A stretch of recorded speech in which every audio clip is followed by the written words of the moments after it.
Transmitting from the Mojave Wilderness in Joshua Tree, California, now is the time for Desert Oracle Radio, the voice of the desert. Night has fallen on the desert. The desert in October.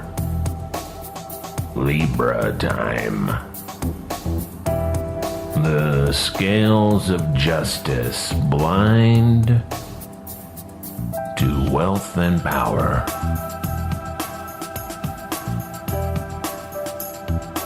As time goes on, my time anyway, I find that every little hint of the natural living world is overwhelmingly beautiful. Especially this year.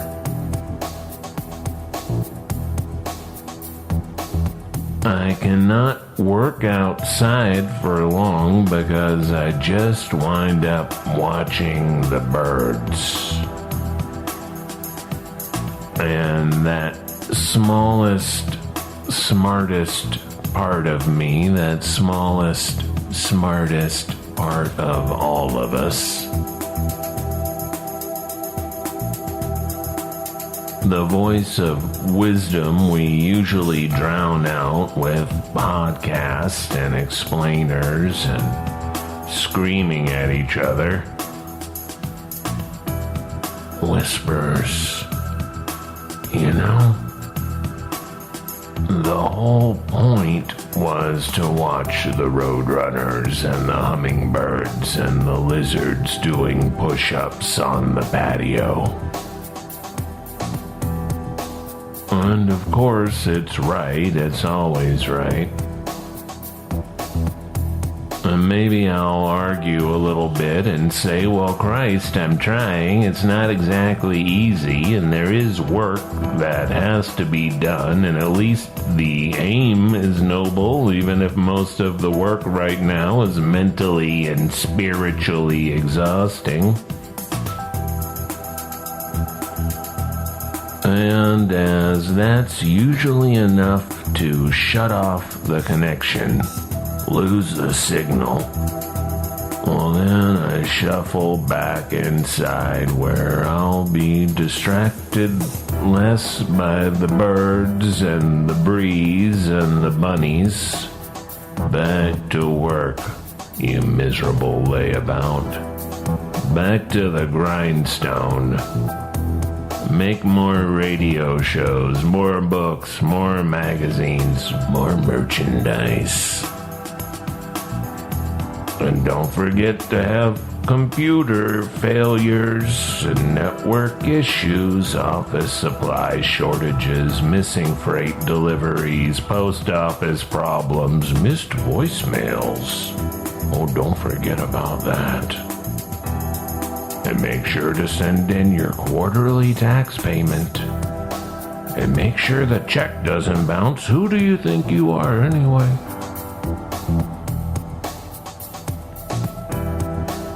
A news story has been going around about how we've managed to do away with 2/3 of the wild creatures over these past traumatic 50 years. Good work, everybody. We push the animals into extinction as fast as we can, but every now and then an animal survives long enough to throw a virus back at us. As in the case of the COVID, the coronavirus. As in the case of AIDS and Ebola before. But evolution is an interesting machine because it has its own intelligence. And it plays the long game. Evolution is just what we call the little bit of the process that is visible to us. With our limited vision, our very limited time.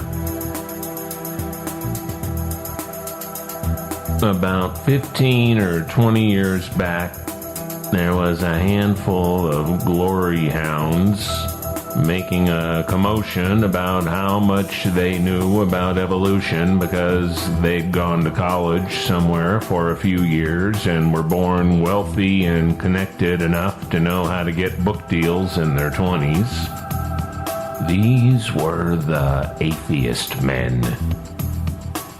Very loud and bitchy men who were here to tell you, you dummy, that they knew everything.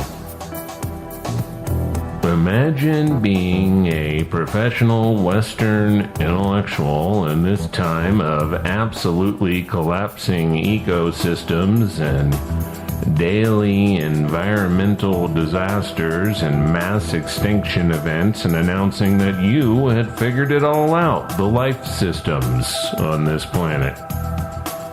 You had looked out over our dying world and you nodded sagely and said, "This is good.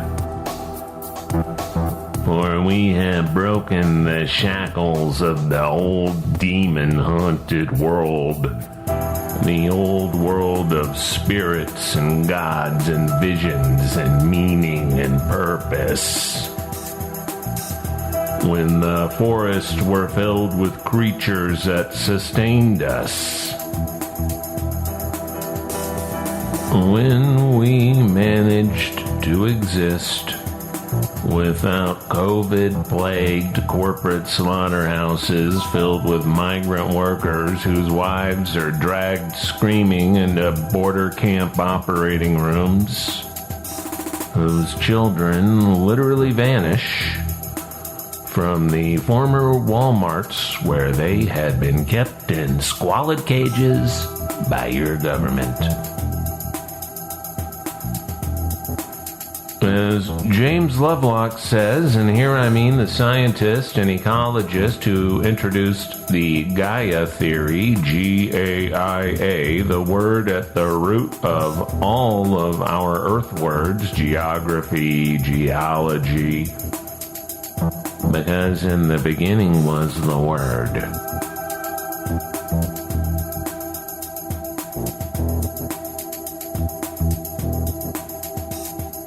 And the Word was with Gaia. For the Word was Gaia.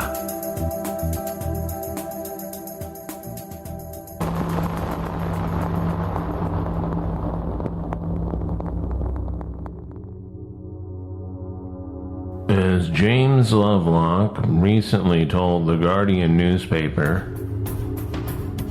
we have created the conditions in which viruses will thrive, in which pandemics will wreak havoc.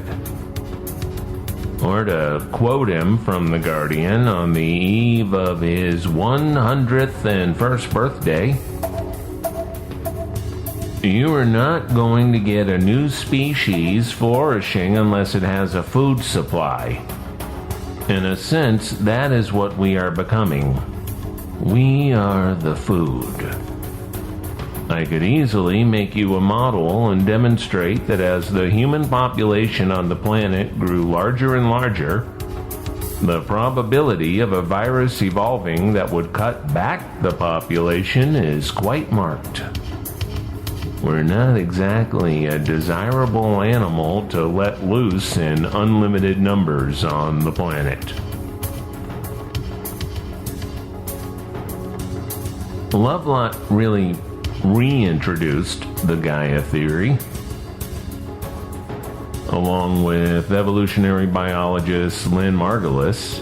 Gaia is Old Greek, ancient Greek. Some people say it Gaia.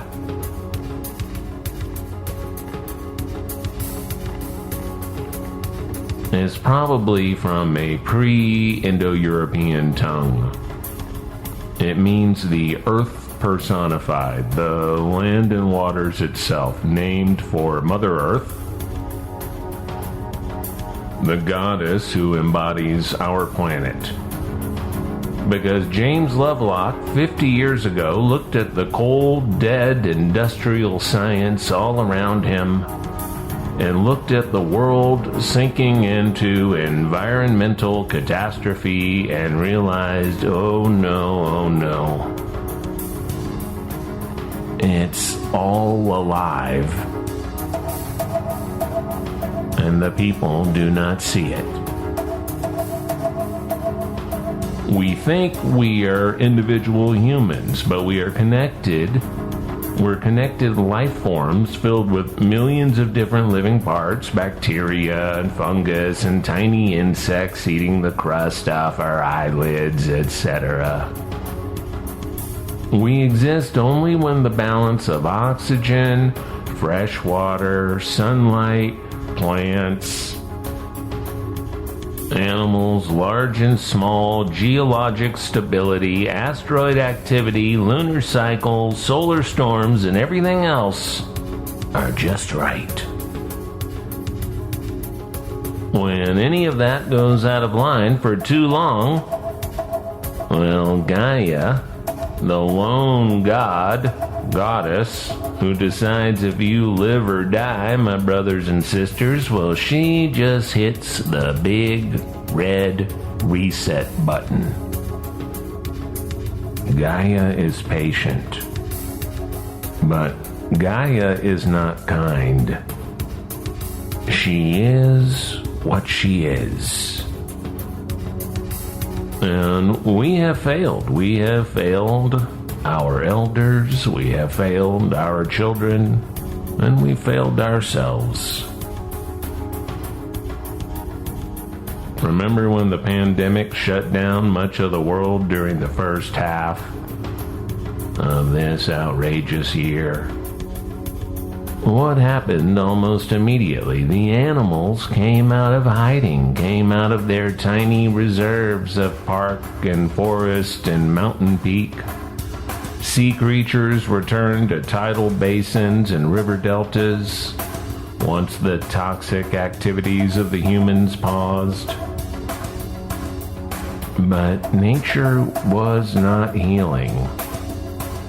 Nature was just getting a look around at the rest of the world that pushed it away, punished it, killed most of it with unending abuse and horror.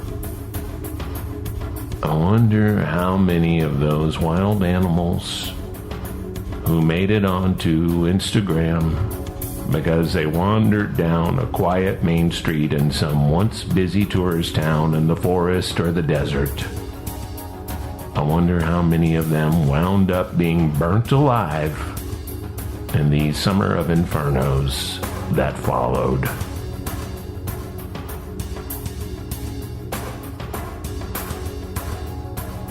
I wonder how many bears and bobcats and bighorn and birds died in the inferno, started by the gender reveal photo shoot in Oak Glen.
You're listening to Desert Oracle Radio, and I am your host, Ken Lane.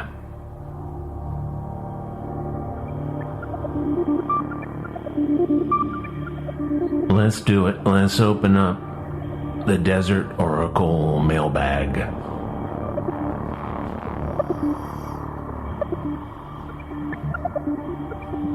Let's see, this has the juicy jitters on the front. I think this is a brand of cactus candy. Dear Desert Oracle, thanks for all the strangeness. I'm here in Cuba, New Mexico. A tiny little town, but a good one. Thank goodness we have our own constant source of weird. Love listening to the podcast. First read your pocket journal a few years ago, and my friend's Lou up in Whitewater Preserve. She's a rad lady. Glad I found you through her. Thanks for keeping desert people connected. All the best, Haley. Thank you, Haley. Or Holly. Haley. It must be Haley. Loo means toilet or outhouse in British English. For those of you wondering. For those of you who don't get out much. Here's a postcard that says on a road sign, possible sinkhole ahead, but possible is X'd out. It's from the Center for Land Use Interpretation, sent by our friend Jack Freer, who says, the center checks in with a cryptic message of the future. Keep your head down and stay safe. Always, Jack, always. We try, anyway. Now, this here is a vintage postcard. And the print on the back is so faded, I don't even know what it's supposed to be. It looks like a building in the desert. And it's talking about driving back to somewhere from somewhere for the weekend. The air thick with smoke, the sun casting an ominous light, and temperatures well into the triple digits. Perhaps end times? Hopefully the end of something come November. Until then, I hope your swamp cooler and night hikes are helping you maintain sanity. Peace, love, burritos, and Oumuamua. From Ted T. Thank you, Ted. Remember Oumuamua? It was the strange, unknown object. It wasn't a comet. It wasn't an asteroid. It might have been a cylinder. Visited us a few years ago and turned around and took off.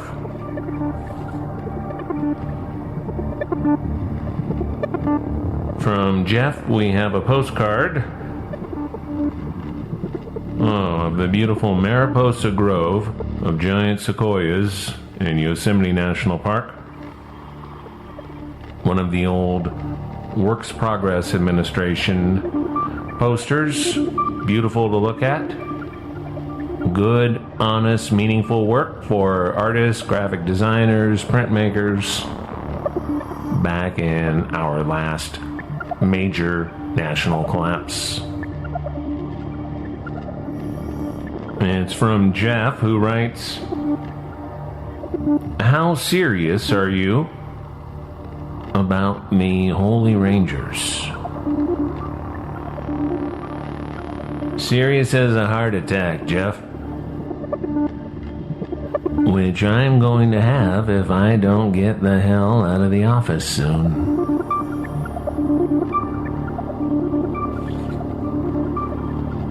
Another beautiful WPA art card. Ranger Naturalist Service, Yosemite National Park.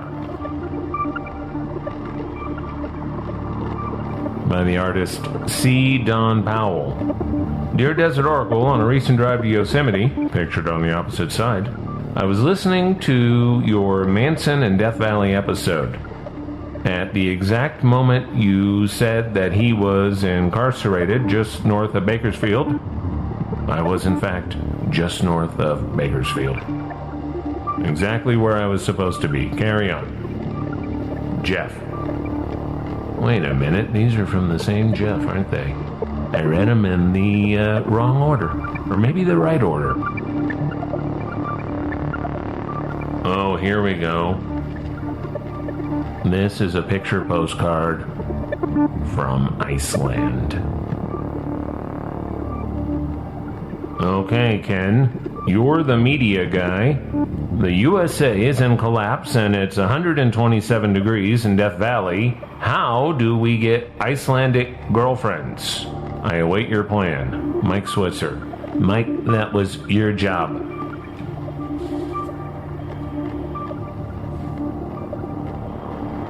Here we have a small envelope with a card inside, which says, when we try to pick out anything by itself, we find it hitched to everything else in the universe. That's right.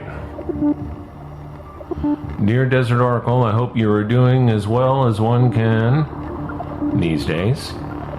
Though I write from New England, and about as far as one can be from a desert in America, your podcast has continually inspired me. Thank you. This is from Ben Bosworth. And he says, around this time of year, I would typically be planning some sort of trip to check out some sort of interesting place around our country. However, the presence of everything makes that not an option. I'm left with a feeling often known as wanderlust. So he asked if I have any suggestions for film, TV, books, music, podcasts that does well to capture the spirit. No. None of those things capture the spirit.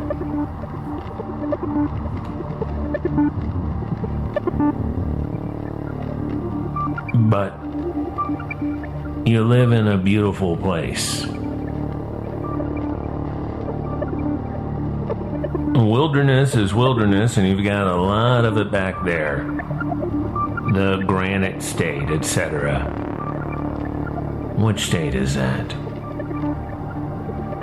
So get out and enjoy the wilderness that's in your area, because that's your home. And come back and see us when you can. It's a typewritten letter. I love a typewritten letter. Dear Voice of the Desert, we picked up the latest issue of Desert Oracle at the station in Joshua Tree back in June. Hey, you know what? The station just got a couple of boxes of our new issue. A little interjection from your editor here. If you're looking for issue 9, which is out now. Upon returning home, we became enamored with the Desert Oracle world. Enamored is how we tend to say it here. Whenever you say anything on the radio, somebody is going to correct you eventually. So I did it myself. Thank you for being a proponent of all things deserty and strange. Please find enclosed a check for 1 annual subscription. Thank you. One more postcard in this batch. Hey, if you want to send us something, first, we appreciate your patience. I try to acknowledge anything that comes in, but I am several months behind. But I do appreciate it. And in one way or another, perhaps psychically, you will hear back. Maybe. Here we have a skeleton cowboy playing guitar on a chair next to a cactus.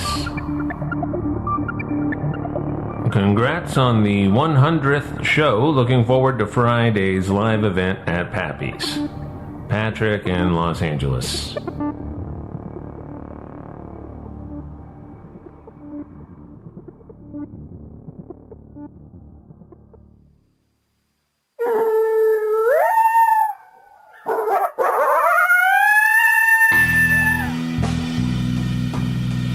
Thank you, Patrick. Of course, that event did not take place. I don't know if there will ever be such a thing, you know?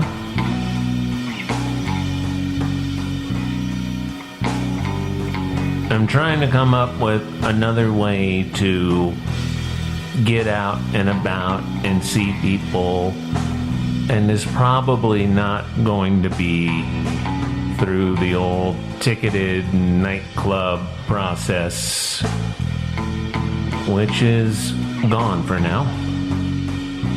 Maybe we don't need a corporate ticketed nightclub process to gather together at the river in the desert. This is Desert Oracle Radio. We broadcast Friday nights from KCDZ 107.7 FM in downtown Joshua Tree. Like I said, our new issue is out, and boy, my brain is a little fried. The whole truck of issues disappeared for 10 days. I was telling my musical collaborator, Red, Blue, Black, Silver, who does almost all of the soundscapes you hear on this show, excluding this little bit of guitar theme at the end. Well, I was telling RBBS, I've never called him that in my life. I was telling him how sometimes the hardest part of the whole magazine situation is getting the finished magazine to where it's supposed to go, to the subscribers, to the stores, etc., etc. So we're very glad it's out. Hopefully it has reached you by now if you're a subscriber.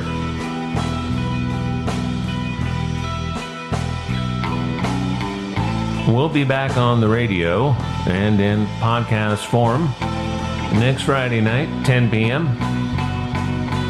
Thank you for listening. Be careful out there if you're exploring the desert. It's still mighty hot. And good night from the voice of the desert.